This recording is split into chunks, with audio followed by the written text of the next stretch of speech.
Hello there. There is going to be a humdinger of a rally in London on the 13th of September, a rally that will have the anti-free speech woke left in a total meltdown. Not just because it will have been organised and headed up by the newly freed Tommy Robinson. Now, this is the wild man of Woodhill, of course. He's just come out of prison, and that is better known as the pre-breakfast photo.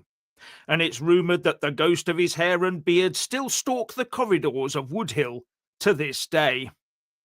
Anyway, this will be a Unite the Kingdom freedom of speech rally of epic proportions. This is one not to miss.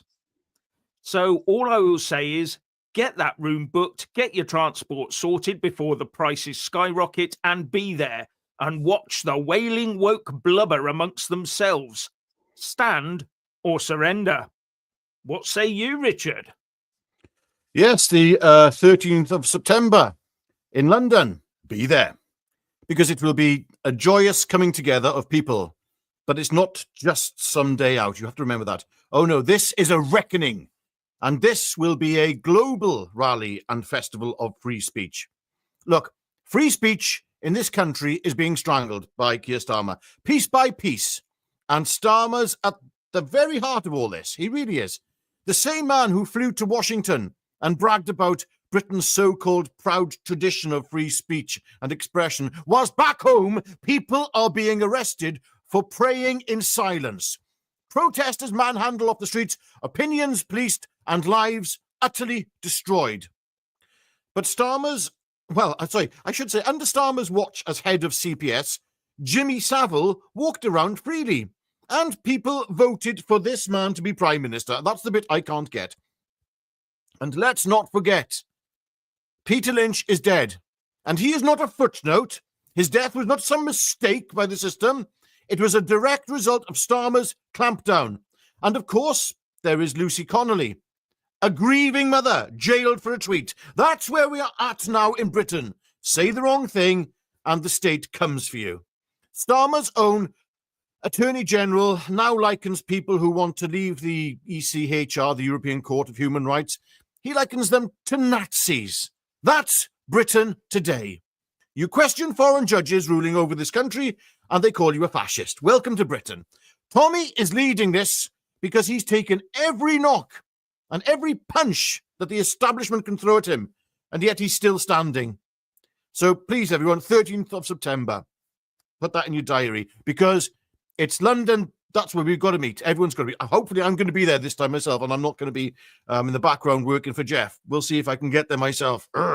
Anyway, no fear, no compromise, no retreat. Jeff. Yes, and in a sign of free speech, believe it or not, YouTube has given Tommy Robinson his channel back. That's YouTube at Tommy Robinson Online, and there it is. It's back, so that you can go and subscribe to it and watch the videos. And it's sort of like a big gap where it was shut down ages ago, and now it's started again. There's a huge gap.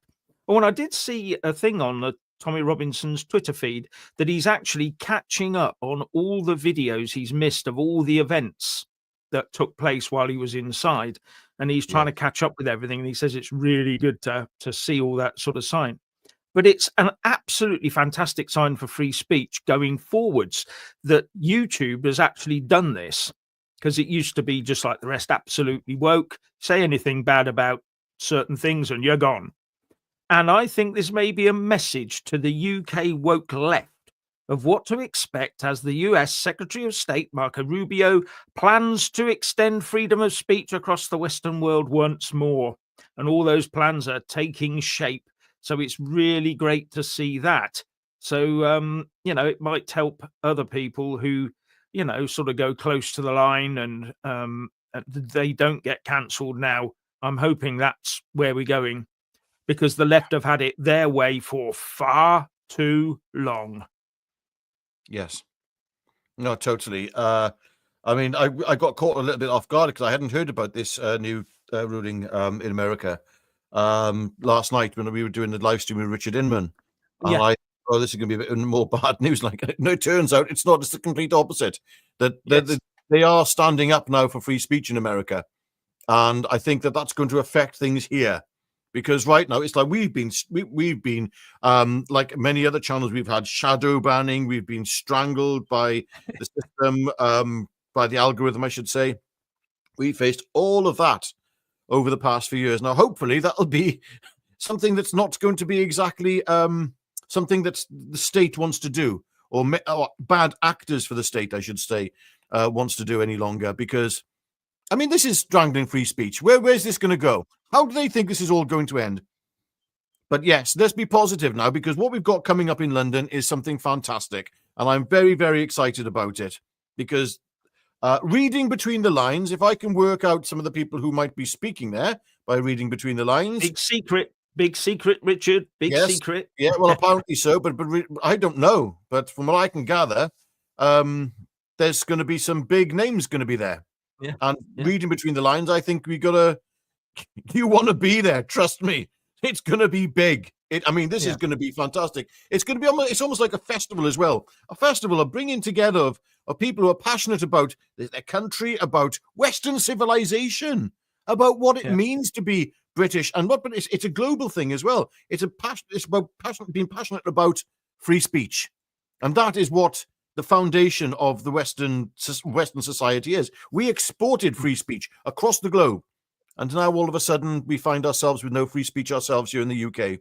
So we're going to need some help, and there's meant to be some very impressive names, impressive names coming over, and I think all of you will want to be there. I hope to be there myself. Good, yeah, and it's spreading on Twitter, as you can imagine.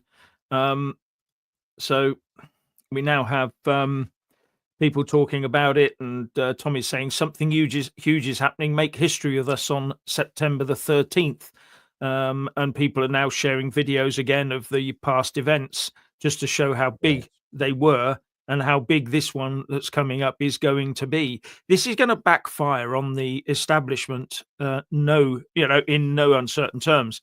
Now, that's probably why there's a court case coming up on the 5th. That's next week, 5th of June, to see what they can do about it. And we'll see. But I've been told, and it came out on Richard Inman's live stream that we did yesterday with him, that they are not, that whatever happens, that event is going ahead. Okay, whatever happens, that event is going ahead. There are so many big names coming across. So that's. Oh, it appears as if Jeff has just suddenly disappeared. What's he gone and pressed now? Oh, he's back.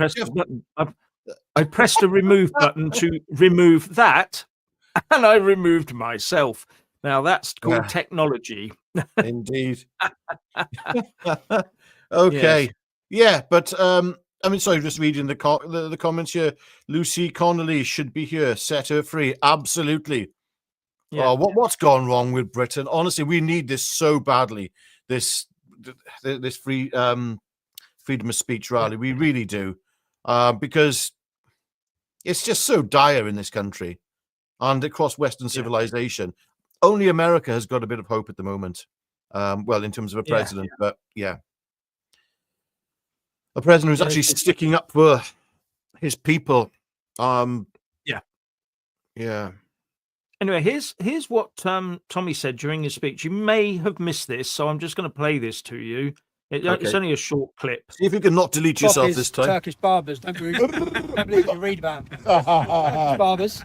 Get yourself to London 13th of September. That's the most. Do you know what? I think we had I think we put the fear of God into them when they saw the way we united this country. Yeah. When we united people from everywhere to come together. The 13th of September is going to be the biggest date. Make your plans. There's no excuses. Okay. We're going to have a party atmosphere. We've got I've got people that I've looked up to that have inspired me coming and speaking at that event. True free speech activists from across the globe are coming. I'm going to go to the barbers. I'm going to go have a full English. I'm going to go enjoy some time with my family and my children. So, excellent, Tommy. Where to get this? And there you go. So, That's his message, that he's got big names coming along. So, you've just got to be there. You really have. I mean, I've booked my room already. I mean, it's that far away, but I've already booked my room. So, and if Richard is going, then we'll have to book him a room as well and sort him out. Well, we'll see. We'll see. I do have to do a lot in the background once Jeff is off gallivanting around the place. Yes, to make sure. I want him to come along so that he can hold the camera. Yeah, I hold the camera and I can't see the streams doing. That's the problem. Anyway, and there's other technical issues as well. But we need somebody else. We need to start employing somebody else, Jeff. Yeah, can somebody do it for about 50p a year? That would be about right. That would. Yeah, without budget. Yeah, it's quite funny because we've often discussed this, but with these new laws coming in, you just don't know what you're going to be employing these days. So yeah. Oh dear, what's this one here? Yeah, from Sneered, free speech for all of Europe and free will. Yeah, this is what our entire civilization and democracy is built on. And we should have more freedoms. Not what they think is that if they take your freedoms away and they tell you what you can and cannot do, and you only do those things, everybody will be happy. Everybody will be happy to conform, to be the same, to wear the same socks every day with, the same style of clothing all the time, like they do in China and places like that. If we all did that and we did nothing else and we thought nothing else, this is why they talk about speech control, because if you don't talk about it, you can't think about it.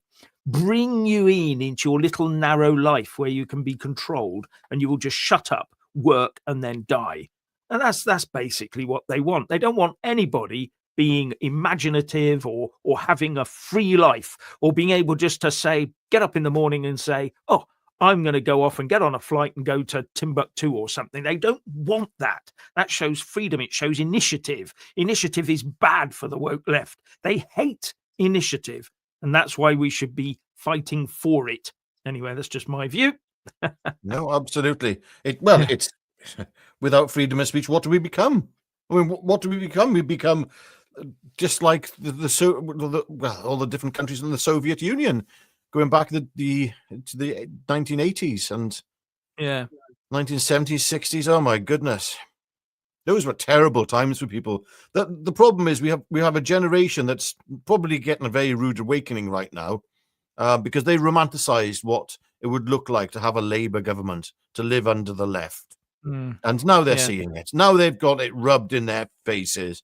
No, you won't be able to afford to get a house. And some people are actually there are still some people of the millennials now who are actually still believing that all they have to do is raise taxes on the rich and everything will be paid for and it'll be fine and everything will just work in some kind of egalitarian system that will not work that way. It doesn't work that way. I'm sorry. It doesn't work. And that's a big problem we've had in the West, is that we've had for too long, generations, well, one in particular that's been just thinking how wonderful it'll be under socialism. Yeah, well, we're getting a taste of socialism. It's not what you would call actual socialism, but you're getting a taste of it. And it's controlling. It's authoritarian. And it doesn't care about you. It's not going to give you a house. It's not going to improve your lifestyle. Things aren't going to be cheaper. They're going to get more expensive. That's what happens under a socialist communist system. It always happens. Yep. People always have to go without and struggle.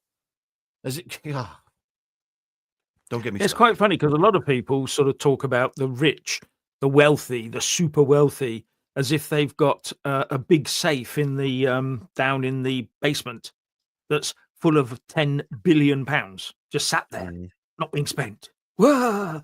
When in actual fact, that £10 billion is tied up in factories, office blocks, houses, and all sorts of things that other people use and other people need. And they're usually investing in things that provide jobs for people. If you have a restaurant chain, if you own a restaurant chain and you're rich, think of all the workers. So you take all that money off of that rich person, all those people lose their jobs because he's got to sell a hotel to pay all the tax. It's this sort of thinking that gets me, is sort of backward thinking. It's like saying the only reason the state can hand out jobs is basically because they take your money. They take your money to hand jobs out. They take your money to build the roads. It's not free. It has to be paid for. And they end up as the largest. What's the largest employer in the UK? Is it the NHS still? I thought it was the largest employer in the world, actually. I can't remember what outside of the Chinese army. Yeah, outside. Yeah, it was something ridiculous. It was like, what? Good grief. Yeah, that all has to be paid for. It's not free. And at the moment, believe it or not, the tax take still isn't big enough. And if we doubled the tax take and took all the wealth off of all the rich and powerful, there'd still not be enough money. People will still demand more and more and more. And so it's just, and then the country would just collapse anyway, because anyone who's got any nous has left to make their money elsewhere, which is what's happening right now, sadly. And when they take their money, they take the jobs with them because they employ people in other countries instead. Sorry, that's a hard fact of life, but there you go. It's a strange one, you see, Jeff, as well, because I have noticed something, that is Reform are becoming more socialist than Labour are at the moment in some of their policies. But we're not talking socialist in a negative aspect. I mean, there are some things where you have to look at the way that the systems are run. For me, it's not about left or right. I hate this left-wing, right-wing nonsense. As far as I'm concerned, it's what works. What keeps a society together? Does it work to have an NHS free at the point of contact? Absolutely it does. I mean, I Jeff, like yourself, I can remember British Telecom, British Gas, was it British Rail? Were they fantastic? No, they weren't fantastic, but good grief, things did work. They certainly did. Yeah, well, I could afford to go on a train to London, that's for sure. Now, I think, what was it, about 250, 300 pounds for me to go to London on a train? It's like, what? Yeah. Absolutely ridiculous. You've got to pay all those dividends, Ah, yes. Oh, sorry. And there's another thing. People say don't pay dividends. But did you know that lots and lots and lots of private pensions, even for the little people, are invested in companies that pay dividends? So if you stop dividends, they're private. All the pension funds collapse.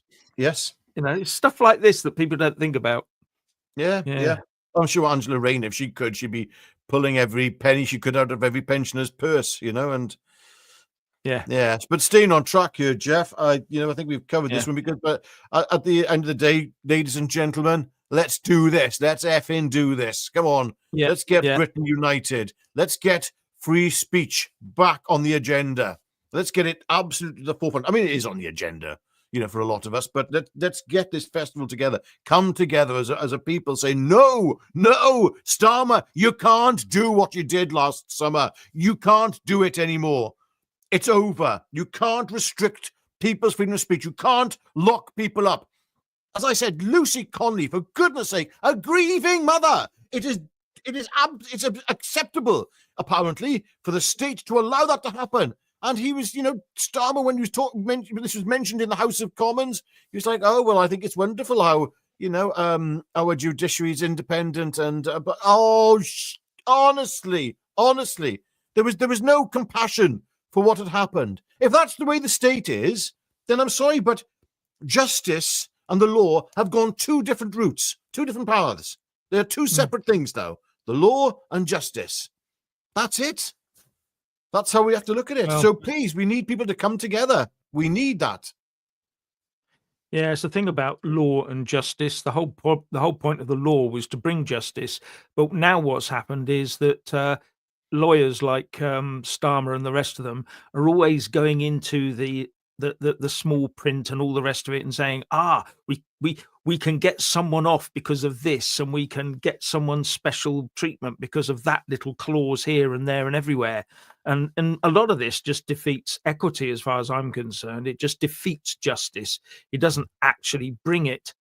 And when the government can turn around and openly say things like, because they've got freedom of expression, those people over there are criminals, jail them, put it out on Twitter, this is what we're going to do. All these people are criminals before they've even gone to trial. They've got the freedom of speech to do that because they're big and they've got the police on their side and the courts. We haven't, and we must recognise that their freedom of speech is being used against us. Absolutely against us. All their nudge units and all the rest of it are there constantly putting out, every time they put out a press statement, it's a lie. Basically, it's a lie. So, they've got Yeah. freedom of speech to lie to us.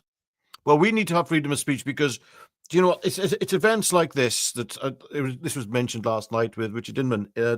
It's events like this and people like Richard and various others, I suppose ourselves as well, Jeff, to a certain extent. Yeah. If it wasn't for what we do, I think things would have exploded. We're the people who are actually standing here saying, look, this is not acceptable. Let's take the peaceful route, because I am hearing all the time more and more people talking about a non-peaceful route. And that can't be allowed to happen. We've got to stay peaceful. Everybody, we need to just hand this all over to, for me, I hand it over to God. All the anger, all the frustration. Sometimes I know a lot of you will think some very unpleasant thoughts and think, well, hand it over to Jesus. Trust me on that one, because I know I've got things in my life, personal life, I've just had to hand them over to God, over to Jesus. Otherwise, I wouldn't have been here today. And we all need to do that collectively as a nation. Return to God, return to Christ as the central point of our society. We have to do that. And we have to stay optimistic. Come on. It's going to be okay. Yeah. It's going to be all right. I'm very optimistic about the 13th of September for us going there, and with so many other people all coming from across. It's not just the country; they're coming from across the world. They're not just coming from Scotland, Wales, Northern Ireland. They're going to be coming from Europe, from America, from Australia. The place is going to be. It's going to be a massive festival. It's going to be brilliant. So just be there. It's you. In 10 years' time, you can say, I was there. I was at that moment, that changing, that massive shift in public opinion, in public thinking, in open public opinion. A lot of people have the opinions we have, but they keep them quiet because, they're being watched, their phones, and all the rest of it. No, we need to come out and just say what we think and be allowed to say what we think. Anyway, on that note, I think we blurted on enough about this, but all I can say is September the 13th. Yes, and to all of you out there, please, I have to mention this in each video. We have a membership thing for our YouTube channel. We do put up a little bit of extra content for that. It's a way of giving back to those who are giving to us anyway. So for us it works a lot easier because we do appreciate everything you do, and it's a way of keeping the channel going. Because there are costs. I mean, Jeff needs to drink a lot of champagne, when he's down in London. So, yeah, please. Don't let the secret out. No, but in all seriousness, we do have a membership thing. There's a bit of an issue with it, with the iOS app, being able to press the join button, but you can do it via desktop, via a computer, a laptop, whatever. So it'd be great if you can. If you can't, you can't. Not everyone can do it. So, yeah. Anyway, I've rabbited it on. So, thank you very much, everyone. Yeah, and thanks very much indeed for watching. And it's goodbye from me. And it's goodbye from him. Goodbye.